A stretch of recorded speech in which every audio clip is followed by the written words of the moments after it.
He said the baby wasn't his. He said she only wanted money. He said the timing didn't add up. But the moment the judge asked the little boy one question, he didn't say a word. He reached into his pocket, and everything changed. Welcome back to Mr. Charles Stories, where truth always stands taller than denial, and some drawings say more than DNA ever could.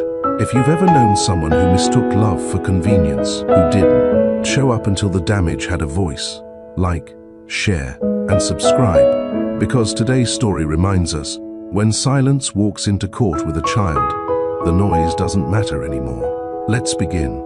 Celine Rowan never expected to fall in love with a billionaire. She didn't live in his world, not even close. She taught third grade at a public elementary school in Savannah, Georgia. Her life revolved around colored pencils, glue sticks, and lesson plans scribbled in the margins of a hand-me-down planner. Her idea of new meant a thrift store sweater that didn't itch. Her phone screen was cracked, but it worked. That was enough. That night, she almost didn't go. The charity auction was fancy by her standards. Black ties, long gowns, a wine table taller than her, and she only had one decent dress, navy blue, slightly faded under the arms. She borrowed heels from her friend Tammy, who wore a size too small, and told herself it would be just a night of clapping and smiling. But then he walked on stage. Daxton Alridge, CEO of the Alridge Group, billionaire, too young to look that powerful. His voice was smooth but heavy, not the kind that begged to be liked, just the kind that expected you to listen. He spoke about literacy, about how reading changed his life, about the schools he built and the policies he pushed. People clapped at all the right times. But Celine didn't. She narrowed her eyes and waited for the part that always came, the polished ending. The funding pitch, the branding spin. And when the floor opened for Q&A, she raised her hand and asked, "What about teacher burnout?" The room went still. No one asked questions like that. She added, "Throwing money at buildings doesn't change the pressure on real classrooms. What about policy?" Some donors shifted in their chairs. One woman beside her hissed, "Not the time, dear." But Daxton didn't flinch. He stepped down from the podium, pointed to her kindly, and said, "That's the first real question I've heard tonight." And that was how it started. He found her after the event. While others networked and flirted, he poured her a glass of water, not wine, and asked, "You always speak your mind." "Only when someone's pretending to care," she replied. He smiled. "Good. I don't pretend well." She didn't know if it was charm or honesty, maybe both, but she didn't walk away. They stood near the back of the auditorium for hours, talked about her classroom, about his childhood, about how he used to read old magazines from his mother's waiting room just to feel smart. She laughed more than she meant to. At the end of the night, he offered to drive her home. She hesitated, then said yes. They didn't kiss that night, but before she stepped out of his car, he looked at her like he already missed her and said, "I'm not good at slow, but I'm good at sincere. Can I see you again?" Celine smiled. "Only if you're not pretending." That first date turned into 6 months of quiet. Dinner in quiet neighborhoods, walks on streets without cameras, conversations that never ended. His hand on hers across a diner table, her head on his chest during midnight drives, laughter in laundromats, coffee in silence. Their worlds colliding and folding into something that felt like peace. But no one knew. He never introduced her to anyone. No dinners with friends, no red carpet appearances, no social media photos. He said he wasn't ready for public pressure. Said business didn't like messy emotions. Said he didn't trust people. Celine didn't push, but she felt the gap, the cracks, the subtle pullbacks. She saw the way he tensed when his phone buzzed at night, the way he left halfway through their Sunday plans, the way he dodged conversations about the future. The signs were soft, but they were there. Then came the test. 2 pink lines, her hands shaking. 1 test became 2, then 3. She didn't cry. She just sat there, staring at the tests, trying to understand what this meant. For her, for him, for the version of life she'd never dared to picture. She called him that evening. He came over. She held the test out to him, her hands still trembling. His face changed. Not with joy, not with fear, but with calculation. He didn't sit. He didn't take the test from her. He just stood there, arms crossed, and said, "Are you sure it's mine?" Celine didn't answer. She set the test down on the table, and he walked out the door. The next morning, his number was disconnected. She checked twice. Then again, he was gone. But Celine wasn't the kind of woman who shattered quietly. She kept teaching. She kept walking to work in the same worn-out sneakers. She saved money, took side jobs tutoring after school, said no to baby showers, no to pity, no to any attempt to make her feel smaller than she was. She bought her own stroller, learned how to swaddle on YouTube, painted a tiny nursery corner in the kitchen. At night, she'd press her hand to her belly and whisper, "You're not a mistake, you're mine." And when the contractions came, she went alone. 12 hours of labor, no hand to hold. But when Callan was born, she cried harder than she ever had. He had Daxton's eyes, hazel, too old for a newborn, watching her like he'd been here before. She named him Callan, no middle name, just his name. She never contacted Daxton again, not when Callan took his first steps, not when he whispered mama for the first time, not when he asked why his friends had dads and he didn't. She simply said, "Some people leave because they don't know how to stay, but you're not someone anyone could forget," and she meant it. If this beginning moved you, comment "I'm still listening." Share this story if you've ever known someone who walked away too soon. And subscribe to Mr. Charles' Stories for more truth, more love, and more second chances. Celine didn't romanticize survival. She knew what it meant to stretch $1 into 7 days of dinner, to trade comfort for resilience, to fall asleep mid-lesson planning because the baby had been up all night. But Callan made it worth it. He was the kind of baby who didn't fuss unless something hurt, who listened when she sang, who stared at the world like he already had questions for it. By his first birthday, he was toddling across the living room with a determined wobble. He'd pull himself up by her sleeve, his tiny hand grabbing at her clothes, as if needing to be sure she wasn't going anywhere. She wasn't. She never would. Sometimes at night, she'd let herself wonder if Daxton ever thought of him. Did he remember that night?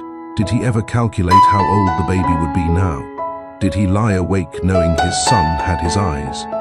She'd stop herself before the thoughts could rot her peace. She had no room for imaginary apologies, no energy for fantasized regret. Instead, she focused on being present. She bought second-hand bookshelves to stack with children's books. She started a bedtime ritual, always the same 3 books, always a kiss on the forehead. And on Saturday mornings, when the sun filtered into their apartment just right, she'd hold Callan in her arms and whisper, "It's you and me, kid." By the time Callan turned 4, he was bold and brilliant. He built towers out of cereal boxes. He asked about stars. He pointed at photos of her students and asked if they all had someone picking them up. Sometimes, when he was tired, he'd look at her and ask softly, "Why don't I have a dad?" And she'd say, "You do." He just didn't know how to be one. Callan never pressed. He simply nodded like his little heart made space for the answer, even if it didn't make sense yet. That spring, his daycare invited parents to a family gallery walk. The kids had drawn their families on large colored paper. Crayons, markers, glue, googly eyes. The hallway was full of proud artwork. Celine arrived early to set up the snack table. She wore her favorite cardigan, the one with the elbow patch she'd sewn back on, the one that still smelled faintly of baby lotion and peppermint tea. As the parents trickled in, she stayed back to give Callan space to enjoy the moment. That's when it happened. A tall man in a charcoal coat stood alone near the far end of the hallway. He was staring at a single drawing. Celine couldn't see his face, just the outline of his posture. Still, rigid, like something had grabbed him from the inside. Callan's paper was right there. She recognized the yellow stars he insisted on drawing above every picture. She made her way down the hallway slowly, passing parents with cameras, toddlers with juice stains. By the time she reached the end of the corridor, the man was gone. But the drawing was still there. 3 stick figures. A tall woman labeled Mom, a small boy labeled me, and next to them, a grey shaded figure. No face, no smile. Just a faint outline labeled, maybe Dad. Her throat tightened. She crouched beside the drawing and ran her fingers over the faint label. Her little boy had drawn hope. Not a face, not a person, just a space. The next morning, a letter arrived. Thick envelope, legal header. Her name in bold at the top. Daxton Alridge had filed a petition for a paternity test. Celine didn't blink. She read the entire letter at the kitchen counter, Callan playing with blocks behind her. Then she folded it up, tucked it away, and went back to making breakfast. She didn't call anyone, didn't text her friends, didn't cry. She simply made eggs, brushed Callan's hair, walked him to daycare, and on the way home, she whispered under her breath, "Truth doesn't need panic." When she told Callan, she kept it simple. Someone wants to know if they're your family. A test can help answer that. He asked, "Is it my dad?" She paused. "Yes." Callan blinked. "What happens if he is?" Celine smiled gently. "Then we tell the truth, like we always do." He nodded once. "Okay." Then he went back to coloring. Just like that, the court date came fast. She wore the same navy dress she wore the night she met Daxton. She didn't do it for nostalgia. She did it because it still fit, and because it reminded her who she'd been before all of this. Strong, whole, unshaken. She braided Callan's hair at the ends, just how he liked. Packed snacks for the wait. Slipped his favorite crayon drawing into her purse. Not for evidence, but for courage. The courtroom was a cool grey. Not many people, just enough tension in the air to notice. Daxton was already seated when they arrived. He looked the same. Sharp jawline, immaculate suit, watch peeking from under the cuff. But he looked tired. Not the kind of tired that comes from work, the kind that comes from remembering too late. Callan looked at him, then at his mother. "Is that him?" Celine knelt beside him. "That's who we're here for." Callan nodded. "He looks like me." She smiled softly. "Yes, he does." The judge entered. Papers shuffled. Lawyers exchanged pleasantries that didn't feel pleasant. Then came the test results. A manila envelope. A nod. A line spoken clearly. Paternity confirmed at 99.99%. Daxton's lawyer stood. "Your Honor, Mr. Alridge was unaware of the pregnancy and birth. He had no knowledge of the child's existence until recently, and therefore we ask the court to consider his legal and financial obligations beginning only from this point forward." The judge turned to Daxton. "Would you like to say anything, Mr. Alridge?" Daxton stood, straightened his jacket, cleared his throat, and said, "I was misled." Murmurs stirred. Celine didn't react. She reached for her son's hand. The judge looked over. "Miss Rowan?" Celine rose, but she didn't speak. She looked at Callan, knelt beside him, and whispered something softly. The boy walked forward on his own. Everyone went still. He stood in front of the judge, pulled a folded piece of paper from his coat pocket, and opened it. A drawing. 3 figures. 1 woman. 1 man in a suit. 1 boy holding both their hands. At the top, written in careful letters, "I know who my dad is." Even when he forgets, the judge leaned back slowly. The courtroom went silent. Daxton's face crumbled. No words, just silence. And that silence said everything.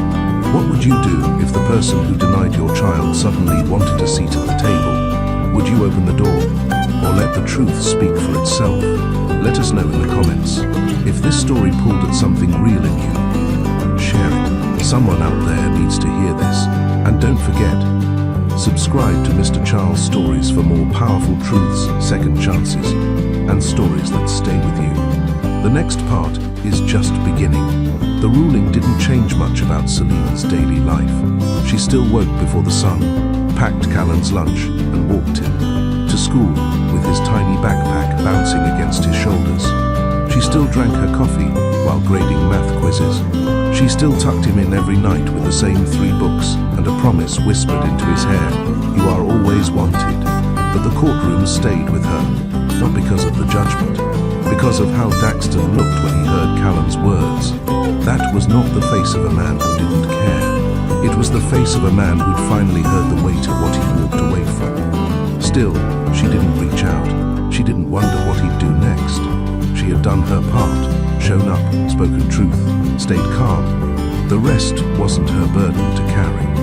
4 years ago, when Daxton walked out, her body had gone cold from the inside out. She remembered standing in her bathroom with the positive test, whispering his name like it might summon him back. It didn't. She'd paced the apartment in circles, cried only once, then gone online to check her insurance coverage. Every appointment after that, she went alone. The sonogram, the heartbeat. The second trimester anatomy scan, she heard her child's heart echo through the room like a war drum. And the technician asked, "Do you have someone with you today?" "No," she'd said quietly, "just me." She didn't tell her parents, didn't post anything. She didn't want sympathy wrapped in judgment.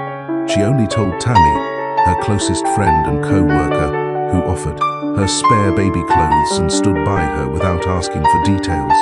When her belly grew too round for her usual dresses, she altered them herself, hand-stitching where she could, keeping her dignity in every seam. She bought everything from thrift shops and discount bins, diapers, wipes, soft onesies. At night, she read parenting forums like they were lifelines, learned how to swaddle using a rolled towel and a YouTube video.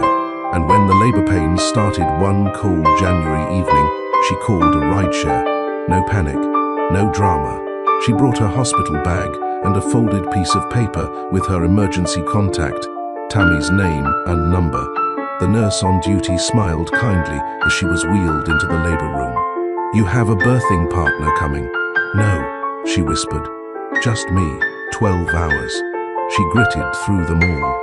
No hand to hold, no whispered encouragement, no voice to tell her she wasn't alone. But she didn't cry out. She breathed, focused, waited, and when her son was placed on her chest, warm and slick and screaming like the world offended him, she broke into tears she didn't know she had left. He had her nose, but Daxton's eyes, big, hazel, still, like he knew everything already. She held him and whispered, "Callan, that's your name." She didn't give him Daxton's last name. She gave him hers. The weeks that followed were a blur of exhaustion and awe. Breastfeeding struggles, diaper blowouts, midnight lullabies, long walks to calm him down, staring at him like he was the beginning of something sacred. Celine didn't have time to grieve the man who left. She was too busy learning how to live. She talked to Callan like he understood. "Mommy is going to get this right. You're not missing anything. We're not waiting on anyone." And each time he smiled in his sleep, it felt like a small blessing. When Callan was 3 months old, she brought him to her classroom on a teacher workday. Her co-workers took turns holding him, cooing over his wide eyes and calm demeanor. "Is his dad around?" one of them asked. "No," she replied. "He left before Callan arrived." The woman blinked. "Oh, I'm sorry."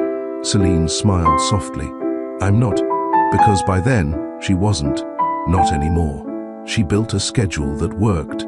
Work in the morning, Tammy babysitting in the afternoon, evenings for Callan, weekends at the park. They lived simply, but beautifully. She taught Callan to notice the world, the shapes of clouds, the hum of crickets, the feel of warm laundry. She let him color on the kitchen walls, washable markers only. She danced with him barefoot in the living room when old jazz played on the radio. Every night she'd tell him, "You were always meant to be mine." Still, there were moments when silence cut deep. Birthday parties where kids ran to their dads. Father-son school events she'd quietly skip. Callan didn't ask questions until he was nearly 4. "Do I have a dad?" "You do. Where is he?" "Some people don't know how to stay," he'd tilted his head. Is he scared? She blinked. Maybe. Callan nodded, like that answer made more sense than any other. Okay, he whispered. But what Celine didn't expect was how much Callan noticed. The way he watched her face when someone mentioned dads. The way he clutched her hand tighter when other kids hugged their fathers. The way he once drew a family tree and left one branch empty, then scribbled in a question mark. She kept them all. Every drawing, every whisper. She knew that one day someone would ask. She just didn't expect it to be Daxton. The paternity petition came like a delayed thunderclap. It didn't scare her. It angered her. Not because he wanted to know, but because he waited so long to care. Still, she didn't say no. She didn't block it, didn't protest. Truth deserved a chance to speak. And when the day in court arrived, with his crisp suit and her navy dress and their son between them, she didn't raise her voice. She let Callan answer, not with testimony, but with a drawing. And that was enough. Now, days after the courtroom quieted, Celine stood at her window as Callan played with paper planes on the floor. She wasn't angry anymore, but she wasn't softened either. She was something stronger, resolved. Daxton had seen his son, had heard the truth, had felt the moment that shattered his denial. What he did next would be up to him. Callan had already shown up, so had she. Now, they waited, not for a man to return, but for a father to step forward. Daxton didn't call, he didn't write, he didn't show up the next day, or the one after that. But Celine wasn't surprised. For men like him, guilt didn't move fast. It took its time. It sat under the skin like a dull throb, surfacing only when pride couldn't hold it down anymore. So she didn't wait. She returned to the rhythm she'd built, morning routines with cereal and cartoons, teaching phonics. To wide-eyed third graders, late-night lesson plans with sleepy lullabies in the background. Still, something had shifted. Callan had seen him now, stood near him, watched the resemblance with wide eyes, heard the silence firsthand. He didn't ask Celine about it, not once, but she noticed the changes. He became quieter at bedtime. He didn't hum while brushing his teeth like he used to. He started drawing again. Only now, his pictures included 3 figures instead of 2. One of them stayed grey. One evening, Celine found him lying on the rug with his chin resting on his arms, staring at one of his drawings. She knelt beside him. Hey, you okay? He shrugged. Why did he say he didn't know me? Her heart cracked at the edges, but she stayed steady. Sometimes, people think if they ignore something long enough, it won't be real. But that's never true. Callan was quiet. Then, did you cry when I was born? She smiled. Yes, because you were sad. No, because I was happy. Because you were the bravest thing I ever did. He nodded again. Then said, he looked scared in court. She paused. I think he was... Callan picked up a crayon, paused, then changed the color from gray to light blue. She didn't ask why. She didn't have to. The next week, something unexpected happened. A package arrived. No sender name, no message, just a box on the doorstep, signed for by a neighbor. Inside, a first edition children's book, still wrapped in protective paper. On the front page, a sticky note. I didn't know what to say, so I started with something that mattered to you. There was no signature, but Celine recognized the handwriting. She placed the book on the shelf, untouched. When Callan asked about it, she simply said, a gift. From someone learning how to speak. A few days later, a manila envelope came from the courthouse. Custodial documents, visitations, terms. Celine read each line carefully. Daxton wasn't asking for joint custody, not yet, but he wanted permission for supervised visits. Short ones, at public locations, quiet, controlled. She ran a finger down the form. Then she looked at Callan, who was busy trying to make a tower out of juice boxes. She waited until bedtime. When he was clean, fed, and curled up under his favorite blanket, she sat beside him. Callan, she said softly, would you want to see him again? The man from court. His eyes didn't blink. he thought. Then he whispered, "Only if you come too." She nodded. "Then we'll do it that way." The first visit happened at a children's science museum. Neutral ground, bright colors, noise to fill the silence. Celine arrived early with Callan and sat near the butterfly exhibit. Daxton walked in 5 minutes later. No suit, just jeans, a button-up and nervous eyes. He looked at Callan like he was seeing a part of himself for the first time. Not the face, not the hair, but the movement, the way Callan touched each display with curiosity, the way he squinted at instructions before acting, the way he paused to ask questions. Celine stayed back, but within view. Daxton knelt beside his son and said, "Hi." Callan looked up. "Hi, you like butterflies?" Callan nodded. "They start ugly, but they don't stay that way." Daxton smiled, caught off guard. "That's true." They stood together in awkward silence. Then Callan pointed at the cocoon case. "Do you know which one's gonna open next?" Daxton hesitated. "No." Callan said, "Wanna guess?" And just like that, the moment cracked open. Not healed, but open. Celine watched them from a distance. She didn't interfere, didn't force it. She just observed. Daxton didn't try too hard, didn't offer expensive gifts or overstep. He listened. He crouched to Callan's level. He nodded when Callan explained the difference between moths and butterflies. He laughed, not loudly but genuinely. When Callan said a butterfly looked like it had pizza wings, it was enough. After the visit, Daxton walked towards Celine slowly. He didn't wear arrogance anymore, just quiet. "Thank you," he said. Celine nodded. He hesitated, then added, "I'm not good at this, but I want to be." She looked him in the eye, then keep showing up.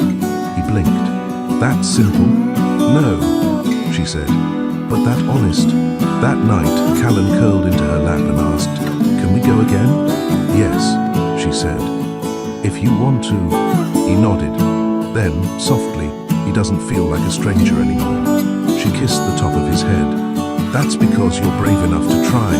Later, when she was alone, Celine stood in front of her mirror. She looked at herself the same way she had 4 years ago, in that same navy dress, with lines deeper around her eyes and strength sharper in her posture.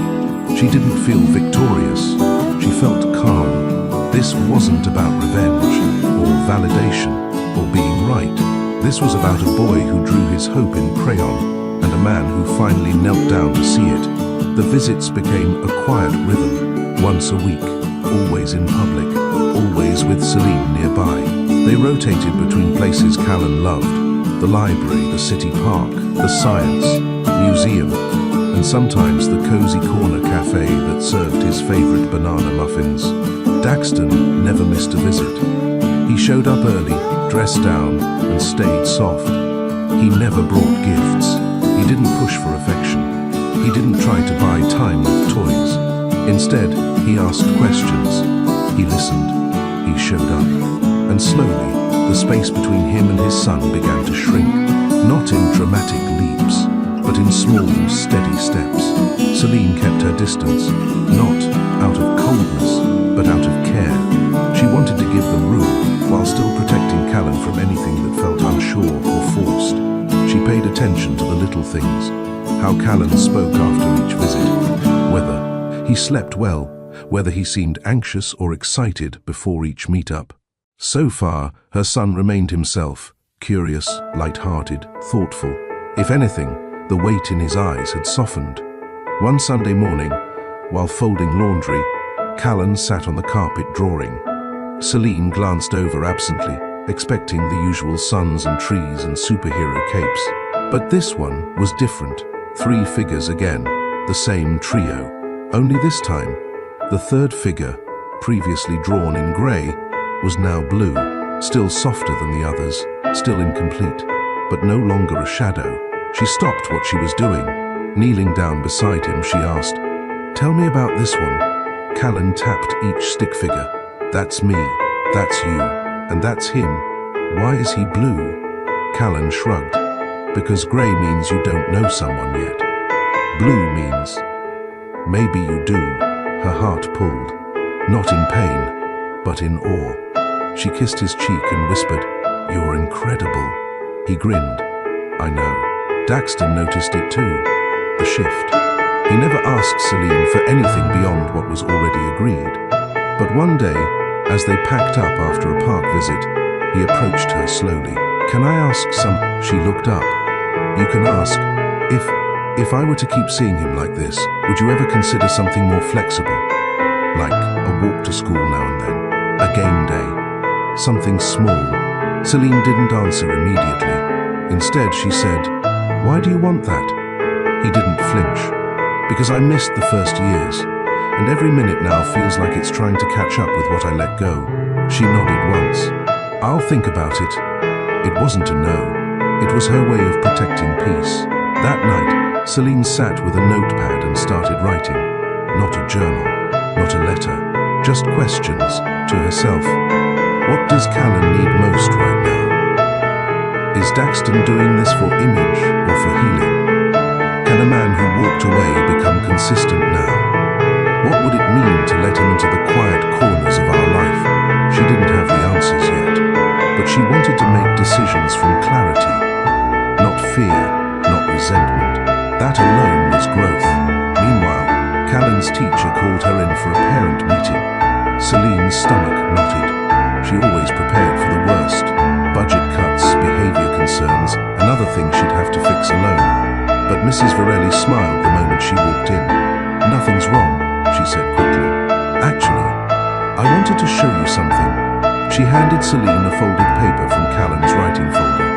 At the top, in bright red crayon, was the title, "The Day I Met My Dad." Celine froze. She opened the page slowly. It read, "He didn't look like a cartoon dad. He didn't have a cape. He didn't bring a big truck. He didn't say I love you right away. But he looked nervous. He looked like he was trying not to cry. I think that's brave. I think maybe dads don't know everything. I think maybe I'll teach him. And that's okay with me." Celine closed the paper. Tears pressed at the edges of her eyes. Mrs. Varelli said gently, "I've been teaching for 12 years. I've never seen a 4-year-old explain emotional growth like that." Celine smiled softly. "He's lived a lot." Later that week, Callan asked the question she wasn't expecting. "Can I go to his house sometime?" She blinked. "His house? Yeah. I want to see where he lives. He sees where I live." Celine paused. "That's not how things work yet, baby. Visits are still together." Callan nodded. "Okay, just asking." She could tell he wasn't upset, but he was wondering now. Dreaming, exploring, that was new, and that meant decisions had to come sooner. Daxton didn't push. He stayed consistent. Every visit was steady. He started bringing a notebook, a dad book he called it. Inside, he wrote notes from his time with Callan, what he learned about him, what Callan liked that week, what made him laugh, what made him quiet. Celine peeked at once. One page read, "Callan likes mango juice, but only if it's not cold. He doesn't like his shoelaces double knotted. He calls squirrels tiny raccoons. He counts stars out loud when he thinks no one is listening." She didn't say anything, but that night she opened the drawer where she kept Callan's old baby photos. And for the first time in 4 years, she didn't close it immediately.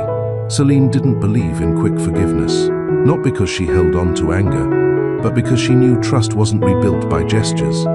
It was rebuilt by rhythm. So far, Daxton was keeping time. No skipped visits, no late arrivals, no empty words. He didn't act like a man trying to erase his mistake. He acted like a man trying to live with it and still do better. That mattered. But even more important than Daxton's effort was Callan's response. The boy was blossoming in real time. His questions became bolder. His smiles lasted longer. His drawings no longer had shadows. Now they had color, emotion, movement. One day, Callan came home from school holding a sheet of construction paper with torn magazine cutouts glued into place. Celine looked it over carefully. "Is this a story?" Callan nodded. "Yeah. It's about a boy who lost his balloon and thought it was gone forever, but then the balloon found him again. She swallowed gently. And what happened next? Callan said. He didn't pop it. He tied it tighter. At the next visit, Daxton brought a thermos with 2 cups. Celine raised an eyebrow as he poured the contents. Hot cocoa, he said. He mentioned he wanted some last time. Callan sipped his and declared it too cinnamony, but okay. Daxton made a note in his dad book. Celine smirked. You're taking this seriously, she said. Daxton met her eyes. Because he's serious to me. She didn't respond. But she stayed 10 minutes longer than usual that day. That same week, Callan's school sent home an invitation for Family Day, a spring event filled with games, performances, and an open lunch for parents and guardians. Celine stared at the form for a while. Last year, she'd skipped it, pretended Callan was sick. She hadn't wanted him to see what he didn't have. But now, this year, there was a question worth asking. She sat with Callan at bedtime. Family Day is coming up. Would you like to go? Callan lit up. Can he come too? She paused. I can ask him, she said. When she brought it up the next visit, Daxton looked startled. Are you sure? I'm not, she said honestly. But Callan asked, and I think he needs to see what support looks like, not just hear about it. Daxton took a breath. I'll come, he said quietly. If you'll be there too. I'm always there. And they left it at that. Family Day was warmer than expected. Sunshine without the sweat, breeze without the chill. Callan wore a paper crown he'd made the week before. Daxton arrived in jeans, sneakers, and a button-down that made him look like a dad who'd tried just enough. He didn't bring gifts. He brought presents. And when Callan led him around the schoolyard, introducing him as my dad, Daxton didn't flinch. He didn't correct him. He didn't clarify. He simply said, nice to meet you, to every teacher, every parent, every child. Celine watched from a few feet away, sitting under a tree with a bottle of water and sunglasses that hid how much she was observing. She noticed the way Daxton knelt when Callan spoke, the way he followed rather than led, the way he clapped during Callan's classroom song like it was a Broadway premiere. She saw him become smaller, not in stature, but in ego, and that was everything. Later, during lunch on picnic mats, Callan sat between them, munching on grapes and cheese crackers. He looked up, mouth full, and said, Can I tell the class about you next time? Celine asked, About what? That I have both of you now. Daxton's hand paused mid-reach. Celine looked at her son carefully. You can tell them whatever you feel proud of. Callan grinned. Then I'll tell them I have a mom who stayed and a dad who came back. Silence fell. Not heavy, just full. Daxton didn't speak, but Celine saw it, the flinch behind his eyes. Not from shame, from the impact of being named, being included, being forgiven, in the way only a child could forgive. After Family Day, things changed. Daxton started sending short messages after each visit. Not overstepping, not pressuring, just notes like, Callan asked me about constellations today. Can I bring a star map next time? He told me he's scared of the dark. I'd like to help if I can. He asked what I was like when I was little. I want to tell him the truth. Celine answered when she needed to, ignored what didn't require response. She wasn't building a bridge for Daxton. She was watching to see if he could build one himself.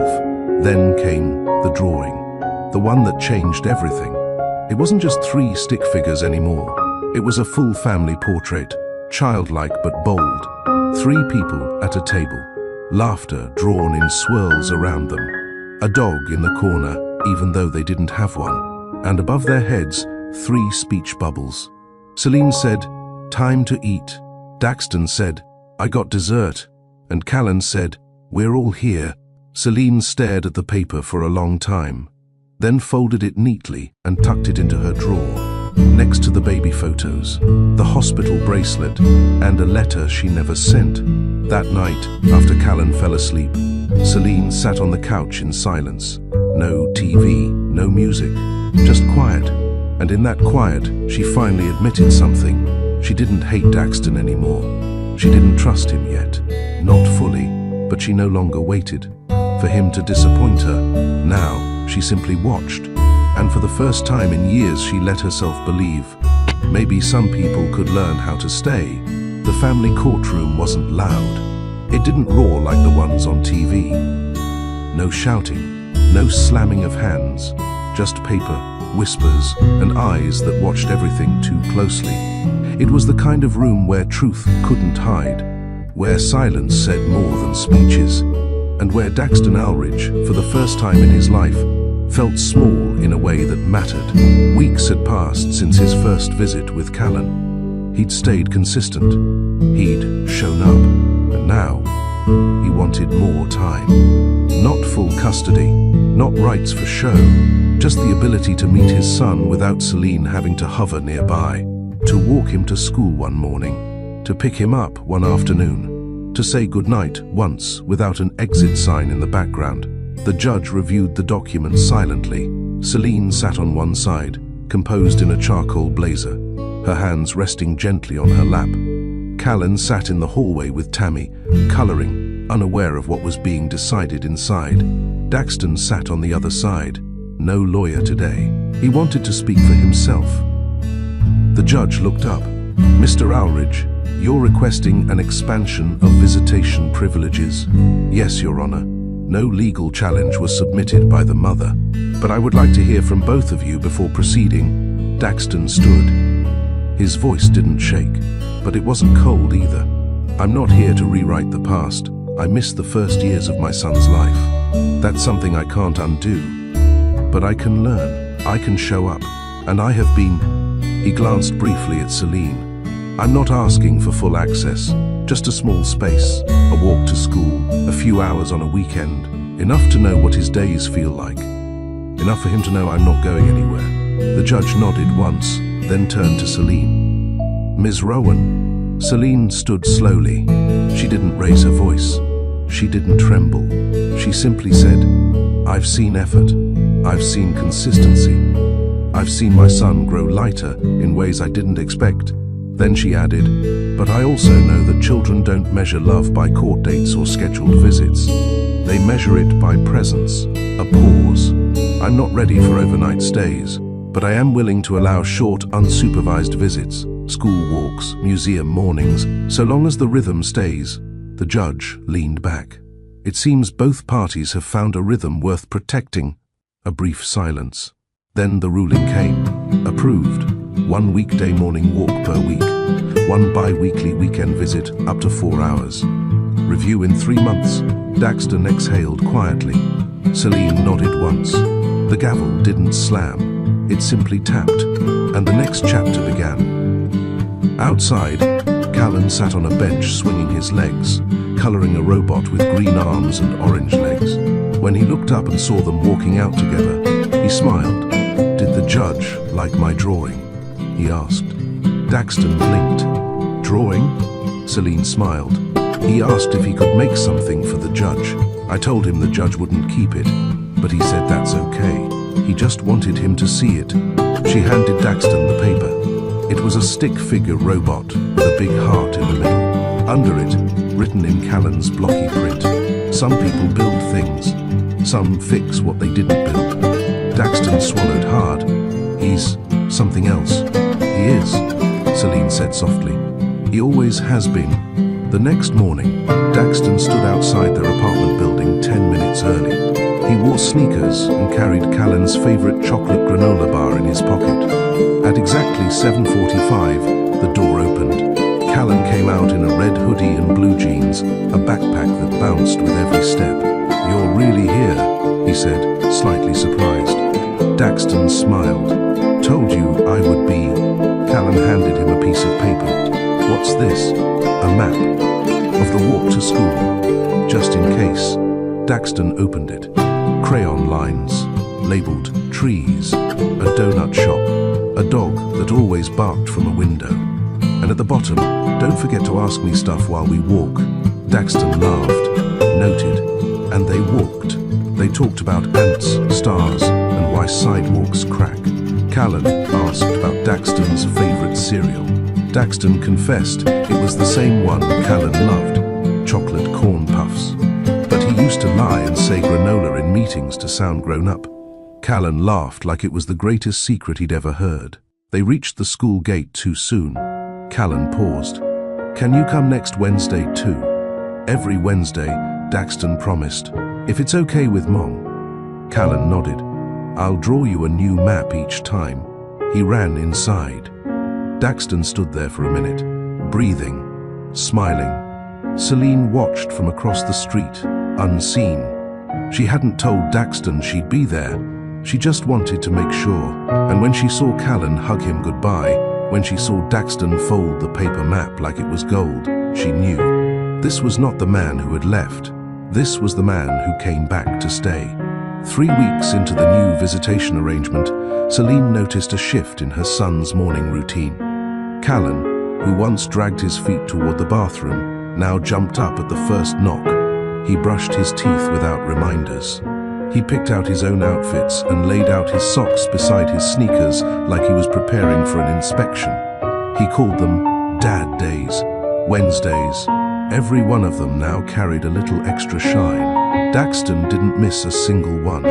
He texted Celine a quick "on my way" each morning, never overstepping, never assuming. He arrived early, always dressed casually, always with the same small notebook in his back pocket. The Dad book. After each walk to school, he'd jot down something, a moment, a phrase, a drawing Callan had made on the sidewalk with chalk. Celine didn't ask to read it, but she appreciated that it existed. He was keeping track of the little things. Finally, one Friday afternoon, Daxton sent a message. "Would you be open to letting me pick him up from school next Wednesday too? Just the walk home, no detours, straight to your place." Celine hesitated. She reread the message 3 times, not because she didn't trust him, but because the act of handing over, the ending of Callan's day, even for one afternoon, still felt new. But trust wasn't theory. It had to be practiced. She replied, "Okay, you can pick him up at 2:30. I'll be home waiting." Daxton responded within seconds, "Thank you. I'll bring him straight home." The day arrived like any other. Callan ran out of the school doors at 2:28, spotting Daxton's tall frame by the bike rack. "You're early," Callan grinned. "Good habits," Daxton replied. They walked the same route as the morning, this time in reverse. Callan pointed out a new tree someone had painted on a wall, then quizzed Daxton about his favorite candy. "Gummy bears," Daxton admitted. "Red ones or green ones?" "Green. But only when I'm pretending they're healthy." Callan laughed so loud, 2 students turned. By the time they reached the apartment, Callan reached into his backpack and pulled out a folded paper. "I made this for you." It was another map, but this time of his classroom. "Next time you visit my school," he said, "you won't get lost." Daxton crouched down to his level. "This is perfect." Callan looked up. "Are you proud of me?" Daxton didn't answer right away. Instead, he placed a hand gently on his son's shoulder. "I'm proud of every part of you, even the parts I wasn't there for."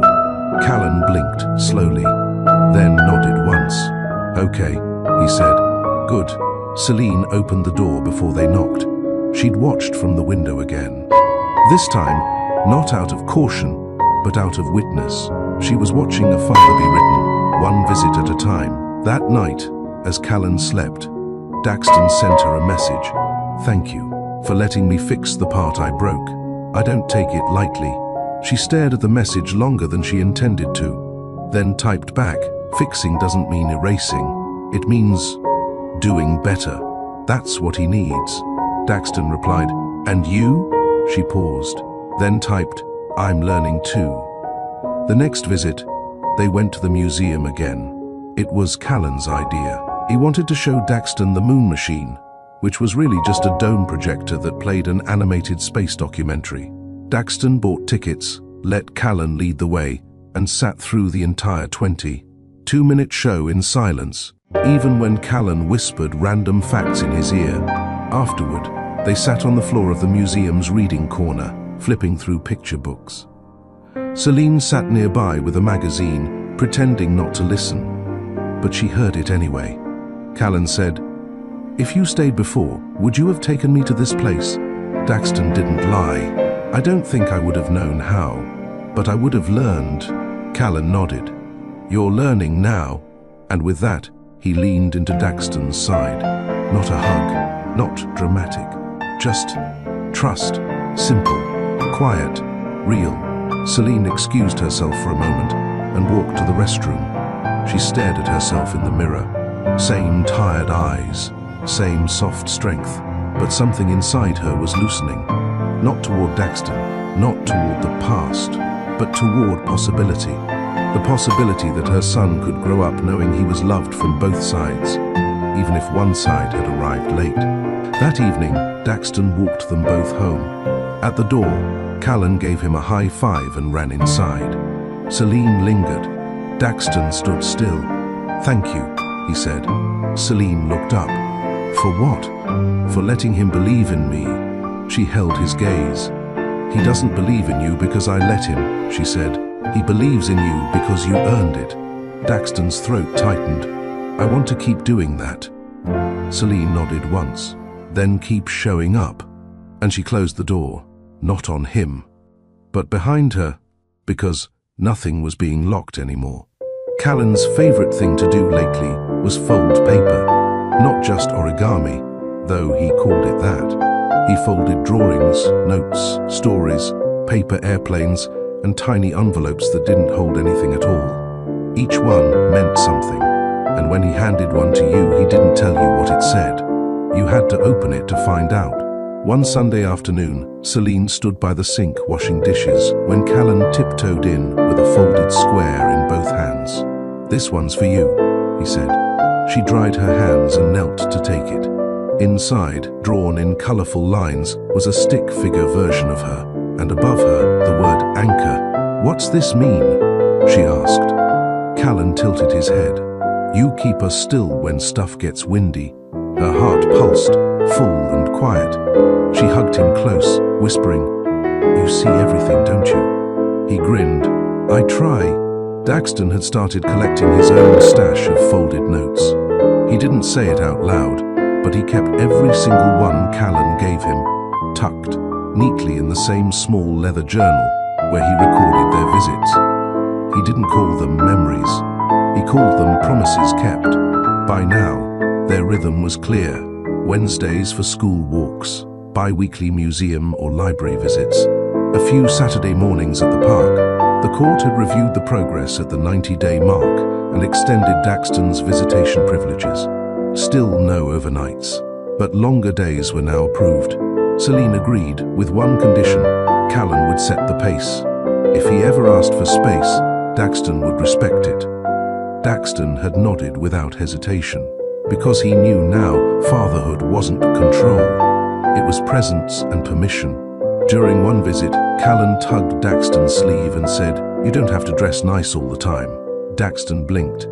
I don't. You can wear hoodies. You're not in a meeting. Daxton chuckled. Noted. The next visit, he wore a hoodie. Callan fist bumped him and said, Now you look like someone I can race. So they did. 3 laps around the school's basketball court. Callan won. Twice. That evening, Celine found a folded note on her pillow. It was from Callan again. Inside, 3 stick figures holding hands, a heart above all 3 heads, and one sentence written underneath in shaky handwriting: Sometimes people come late, but they still come. She read it 3 times, then placed it inside her journal. No tears, no smile, just peace. Later that week, Daxton texted a question. Would it be okay if I came to his class's open reading day next Friday? Celine hesitated. The school invited 1 parent or guardian per child to sit and listen while students read their own writing aloud. Last year, she went. This year, Callan had 2 adults in his life, so she asked him. He thought about it for a while, then said, You go. He's already been to the museum with me. This one's just for us. She smiled. Are you sure? Callan nodded. Yeah, but maybe he can come to the next thing. Celine texted Daxton. Callan says, Next time is yours. He wants me at this one. Daxton replied, "That's fair. I'm glad he has a choice." Reading day arrived. Celine sat on one of the little chairs at the back of the classroom, knees nearly touching her chest. The teacher welcomed everyone, and each child came up to the front to read a short story they'd written. Some were about dragons, some about pets, one about pizza. When Callan stood up, Celine sat a little taller. He read clearly. His story was titled, "The House That Waited." There was once a house that had a big table, but only one chair. A small boy lived there with his mom. She made breakfast and read him books. They were happy, but the table still felt big. One day, someone knocked. He had a map, but no chair. The boy gave him a chair. The man sat down. They ate toast. The house smiled. Now there are 3 chairs at the table, and toast for everyone. The room clapped. Celine held her hands together. Callan returned to his seat and looked over at her. She winked. He smiled, and it was the kind of smile that reached all the way to the quiet places. That night, after he went to bed, Celine sat on the couch and thought about the story. The toast, the chairs, the house that waited. She remembered the first time she bought a second chair. Callan had been 2. She didn't know why she did it. She just thought, maybe one day. Now it made sense. She texted Daxton without overthinking. He read a story today about chairs and toast. You would have liked it. He responded, "Can I hear it from him? Next visit. Can't wait." Celine looked at her bookshelf. On the top shelf sat a small box. Inside it were all the folded papers Callan had given her. Little notes, tiny declarations, some about frogs, some about breakfast, some about hearts. But one stood out now. The first one he ever gave her. The one where the third figure was drawn in shadow. She opened it again. This time, she didn't feel sad. She didn't feel haunted by what could have been. She just felt thankful, because shadows don't disappear by force. They fade when light keeps returning. The following Saturday, Daxton arrived early for his scheduled visit. Callan met him at the door with a folded paper in hand. "This is for you," he said, handing it over like it was fragile. Daxton knelt, unfolding the page slowly. Inside was a sketch of the 3 of them sitting at a round table, each with a slice of toast and a mug of something warm. Above the table were stars, not lights. Underneath, it read, "The house stopped waiting." Daxton didn't speak for a long moment. Then, "Is this about your story?" Callan nodded. "I wanted you to have the drawing too." Daxton folded it carefully and tucked it into the front pocket of his jacket. "Thank you," he said. "I'll keep it forever." That day, they went to the botanical garden. It was Daxton's suggestion. He remembered Callan had once asked him why flowers open their eyes in the morning. They wandered through rose-lined paths, Callan counting butterflies and dragging his fingers across every leafy surface like he was learning the language of nature. At one point, he tugged Daxton's hand and said, "Do you know what my favorite color is today?" Daxton blinked. "Today? Yeah. It changes." Daxton chuckled. "Okay. What is it?" "Orange, but the kind of orange that glows, like late sunshine." Daxton looked at his son, at the way the golden light caught in his curls. "That's a good color," he said softly. "I think it's my favorite today, too." After the visit, Daxton walked Callan home. Celine greeted them at the door. Callan gave her a quick hug, then ran inside to show her a new leaf he'd pressed between 2 sheets of napkin. Daxton lingered. Celine didn't speak first. He reached into his pocket and took out a different folded note. This one written in his own handwriting. "I've been working on something," he said, holding it out. "For him, and for you." She took it silently and opened it. Inside, in neat block print, "I don't want to undo the years I missed. I want to learn how to honor them by being better now. Not perfect, just present. Thank you for building the kind of boy who teaches me how to show up." Celine blinked once, then again. "That's the first note I've received from you," she said. Daxton smiled faintly. "I'll write more if I'm allowed." She folded it and slid it into her back pocket. "You earn that," she said. "Same way you're earning him." He nodded. "Fair." The next week, Callan asked her a new question. "Can we all eat dinner together, like at the same table?" Celine hesitated. "Where?" "Here. You can cook. He can bring juice. I'll fold napkins into frogs." It wasn't a demand. It was curiosity. She thought about it that night. Not just about Daxton, but about Callan, a boy old enough now to notice what wholeness looked like, even if his family didn't match anyone else's. She texted Daxton the next day. "Callan wants dinner. Just one. Here. You bring juice. He'll do frogs." Daxton replied within seconds. "Tell him I'm honored. What kind of juice does he want?" "Pineapple. Not cold. No pulp."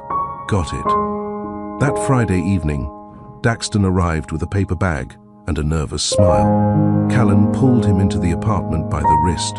"We're doing spaghetti," he announced, "and you have to say 3 nice things about it, even if you don't like it." Celine raised an eyebrow from the kitchen. Daxton grinned. "I'll prepare my compliments." The table was small, round, a bit scratched. The chairs didn't match, but it was full. Callan passed around napkins folded like frogs and told a story about each one. One was named Trevor, another named Mrs. Leap. They ate. Daxton said the spaghetti was magnificently twirly, seasoned like a poem, and worthy of applause. Callan clapped at the last one. Celine laughed, and for the first time in 5 years, there was laughter in her home that didn't echo from just one voice. After dinner, Callan curled up on the couch with a coloring book. Celine washed the dishes. Daxton dried. Neither spoke for a moment. Then Celine said, "You're doing well with him." Daxton didn't look up. "I'm learning from him." She paused. "That's the right answer." He nodded. "And from you?" She looked over, eyes sharp but not closed. "You had a chance to run again." "You didn't." "I almost did," he admitted. She stilled. "Why didn't you?" "Because he looked at me like I could stay," Daxton said, "and I wanted to prove him right." Celine handed him the last plate. He dried it, folded the towel, and placed it gently on the counter. Then he left. No long goodbye, no big gestures, just quiet presence, the kind Callan needed, the kind she'd stopped expecting, but never stopped hoping for. That night, Celine opened her journal. She removed the old folded notes from Callan, one by one. She looked at the oldest, the grey outline labeled, "Maybe Dad." Then at the newest, the one with the heart above all 3 heads. She didn't tear the old one up. She placed them side by side, because growth doesn't erase pain. It reminds you why healing matters. Have you ever watched someone rebuild what they once broke? Not with words, but with presence. What mattered more to you? The apology, or the consistency that followed? Drop your answer in the comments. And if this story touched something in you, a memory, a hope, or even a quiet hurt, share it. Someone else might be needing this kind of reminder. Subscribe to Mr. Charles Stories for more real moments, true love, and second chances that don't shout, they stay. The next chapter brings deeper trust. Stay with us. It had been 6 months since Daxton first saw Callan's drawing in that daycare hallway. 6 months since silence lost its power. 6 months since a boy handed the court a crayon sketch and changed his father's life. And now, in the small moments that didn't need cameras or applause, Daxton was still showing up. He didn't buy gifts, not because he couldn't afford them, but because he finally understood something. Callan didn't need more stuff. He needed presence. Real, steady, undistracted. So Daxton came to every scheduled visit with 2 things: time and attention. At the Saturday park visit, Daxton brought a blanket and a puzzle. Not new, just the one they'd been working on for weeks. Callan plopped down beside him and started turning pieces over like they were old friends. "Where did we leave off?" he asked. Daxton checked his notes. "You said the corner pieces were traitors because they hide in plain sight." Callan laughed. Still true. They worked side by side, talking about bugs, outer space, and what it meant when someone changed their mind without changing their heart. Daxton didn't interrupt. He let Callan wander in and out of ideas like the whole world was a classroom. Because it was. Celine sat at a nearby bench with her laptop, editing lesson plans. But her eyes drifted often, not because she didn't trust Daxton anymore, because watching them was soothing. Daxton didn't fill silence with noise. He asked questions like he wanted to understand, not fix. He stayed on Callan's level, both physically and emotionally. It wasn't performance, it was parenting, and that made all the difference. Later that week, Daxton sent her a simple message, thinking of volunteering at Callan's school, not as dad, just as me. If you're comfortable with that, Celine thought it over. She asked Callan first. He shrugged. What would he do? Maybe help in the library? Or recess duty? Callan grinned. He'd be terrible at kickball. She smiled. That's probably true. But, yeah, I think it'd be cool. She texted Daxton back. He's okay with it. I'll tell the office to expect your application. Thank you. I'll stay low. Just want to be around. At the library the following week, Celine and Daxton sat at opposite ends of the reading room as Callan flipped through a picture book about ocean animals. When he found a jellyfish he liked, he rushed to Daxton. Did you know jellyfish don't have brains? Daxton blinked. Really? Nope. No heart either. But they still move. Isn't that weird? Daxton tilted his head. I think that's kind of beautiful. Why? Because they remind me that you don't need everything to still keep going. Callan nodded, satisfied with that answer. He returned to the book. Celine looked up, meeting Daxton's eyes from across the room. She didn't say anything, but she didn't look away. 2 days later, Daxton showed up at the school library in a simple, grey sweatshirt and jeans, ready to help reshelve returned books. He wore a volunteer badge with no title, no last name, and no assumptions. The librarian, Mrs. Kim, introduced him to a few students. He greeted each one like they mattered, not like a billionaire. Like a man who'd finally realized that true wealth is measured in how well you pay attention. When Callan saw him there during his class period, he didn't run or shout. He simply walked up and said, "Want to help me find the penguin books?" "Lead the way," Daxton said. They searched the shelves side by side, and for the rest of the day, Daxton quietly became part of the school fabric, a familiar figure, not a headline. No one knew his net worth. They only knew that he showed up. That night, Callan made a drawing. It was the school library. Shelves, books, tables, and 2 stick figures, one tall, one small, standing in the aisle holding a book between them. Above them was a speech bubble. "I like this story better with you in it." Celine stared at the drawing when he handed it to her. "He asked a good question today," Callan said. "About jellyfish." Celine smiled. "Did you answer it?" Callan nodded. "With a joke?" He laughed. Celine tucked the drawing into her journal, without hesitation. Meanwhile, Daxton sat in his apartment that night, reading through his dad book. Every entry reminded him how far he'd come, how far he still had to go. At the end of the last page, he wrote something new. "I missed the beginning, but I'm not missing the middle. And if I keep earning it, maybe I'll get to stay for the end too." The next morning, he walked Callan to school again. The routine was easy now. Granola bar in one hand, backpack swinging, conversation flowing. At the gate, Callan looked up. "You coming next week too?"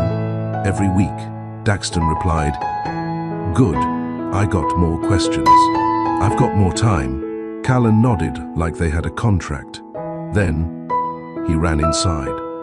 And Daxton stood there, hands in pockets, watching his son disappear into a building full of windows and wonder. He didn't feel like a visitor anymore. He felt like a part of something, a rhythm, a home. By late spring, Callan started leaving his shoes by the door after every visit with Daxton. It was subtle, but Celine noticed it. He only did it after Daxton had walked him home. As if, somewhere in his young heart, part of him was starting to believe the visits weren't temporary. That maybe, finally, this was normal, not a scheduled miracle. Not a surprise, just life. On Sunday morning, Callan sat at the table with a cereal bowl, drawing again. Celine peeked over his shoulder. This time, it wasn't people. It was clocks, dozens of them. Some small, some large, some round, some square. One in the middle had a speech bubble above it that read, "I'm glad you're on time." She touched his back softly. "What's this one mean?" Callan didn't look up. "It means what it says." Later that day, Daxton sent a message, thinking about doing something small for Callan's half-birthday. No party, just a moment. You okay with that? Celine smiled faintly. He doesn't know about half-birthdays. That's okay. I figured it'd be new for both of us. I just want to mark the time. Quietly. She paused, then replied, "If you keep it small and thoughtful, I'm okay with it. No gifts, just presents." "I understand." The half-birthday fell on a Thursday. Daxton met Callan after school and walked him to the small community garden 2 blocks away. There, he had a picnic blanket and 2 paper bags. Callan plopped down. "What is this?" Daxton smiled. "Your half-birthday, a day to celebrate being halfway to your next big number." Callan blinked. "That's a thing? Only for cool people." Callan smirked. "Okay, I'll allow it." They ate sandwiches. Daxton handed him a folded napkin. Callan opened it to find a tiny note. "Halfway is still progress, and I'm proud of every mile we've made together." Callan didn't say much after that. He just laid back on the grass and said, "This is better than cake." That evening, Callan recounted the picnic to Celine with vivid detail. The sandwich had the exact right amount of mustard, and we saw a butterfly that wouldn't leave us alone. "I named it Neil." Celine smiled. "Sounds perfect." Callan nodded. "He said he's proud of me." Her hands paused, drying the dishes. "He should be," she said quietly. "I am too." The following weekend, something unexpected happened. Daxton cancelled a visit. It was the first time. His message was respectful but clear. "Caught a bad stomach bug. Don't want to risk Callan catching it. Can I call him instead? I don't want him to think I forgot." Celine hesitated. Callan wasn't used to interruptions anymore. But she agreed. "Call at 4, she texted back. "I'll have him ready." At 4 p.m., the phone rang. Celine handed it over and stepped into the kitchen to give them space. Callan answered with a simple, "Hey." Celine heard the laughter first. Callan pacing, holding the phone with both hands, talking about a science project, asking Daxton if viruses were basically tiny invaders. Then quiet. Then this, "You didn't forget me, right?" A pause. Then Daxton's voice, slightly louder through the receiver. "Never. Not anymore." After the call, Callan walked to the couch and laid down with his coloring book. Celine sat beside him. "Okay?" she asked. "Yeah," he said. He didn't come, but he still showed up. She kissed his forehead. "That's an important difference." That same night, Daxton sent her another message. He asked me if I forgot him.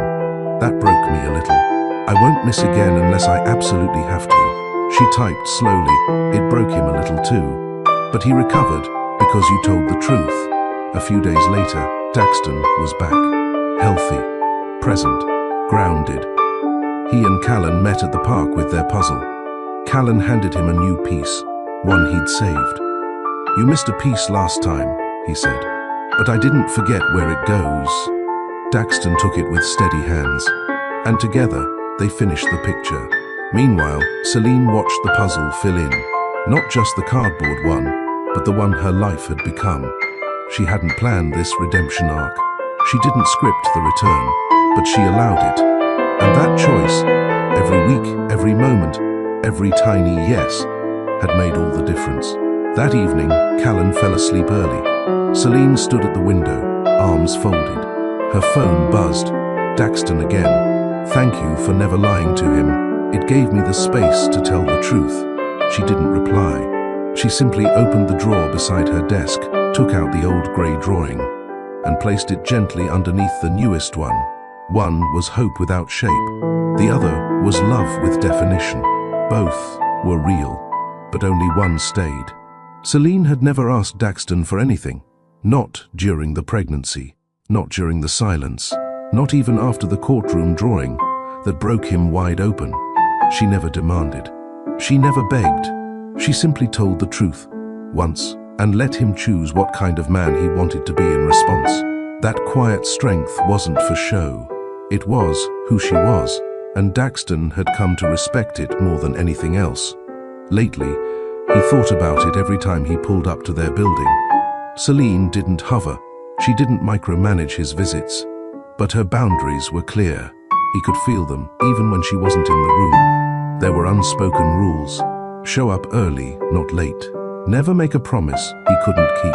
Don't overstay. Don't under-explain. And above all, never mistake access for entitlement. Celine wasn't guarding herself from him anymore. She was guarding her peace. And Daxton had no intention of disturbing it. One morning, after their usual walk to school, Callan handed Daxton a folded paper before heading inside. Daxton smiled. "What's this one?" Callan grinned. "You'll see." He waited until he got back to his car, opened the square slowly. Inside was a single drawing, a fence. On one side stood a small house. On the other side, a heart. And in the corner, two stick figures, Celine on one side, Daxton on the other, but both facing the same direction. Beneath it was one line, written in blocky letters. "Sometimes the fence isn't a wall, it's a boundary, and boundaries are safe." Daxton folded the paper with care.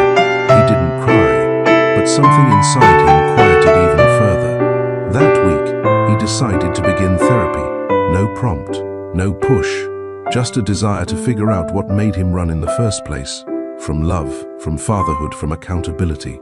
His therapist, a woman in her 60s with a calm voice and sharper eyes, asked one question in the first session that stayed with him. "Do you want to feel less guilty, or do you want to understand where the guilt came from?" He paused, then said, "I want to stop being afraid of it." She nodded, and they began. Meanwhile, Callan was learning about family trees in school. He came home one afternoon, placed a worksheet on the table and said, "Can you help me with this?" Celine scanned it. Boxes for names, lines connecting parents to children, siblings, grandparents. She sat down beside him. "Want to use crayons for this?" she asked. "Can we use stickers?" he asked back. Even better. They filled in the boxes, drawing tiny stars on favorite names. They wrote her parents' names. They wrote her name. Then came the line labeled Father. Callan waited, then said softly, "Should I put him here now?" Celine didn't answer right away. Instead, she said, "Do you want to?" Callan nodded. "Yeah, then let's do it." They wrote his name together, Daxton. Callan stared at it, then added a tiny sticker, a green leaf. "What's that one for?" she asked. Callan replied, "Growth." That weekend, Daxton picked Callan up for their regular museum visit. On the way back, he asked gently, "Do you think your mom would be okay if I gave her something small, just as thanks?" Callan thought, "Like what? Not a gift. Just a message." Callan shrugged. "You can ask her." Daxton nodded. "Fair." That evening, after dropping Callan off, he handed Celine a small envelope. "No strings," he said. "No expectations. Just something I wrote. If you don't want it, toss it." She raised an eyebrow, then took it. Inside was a short letter, handwritten, not typed.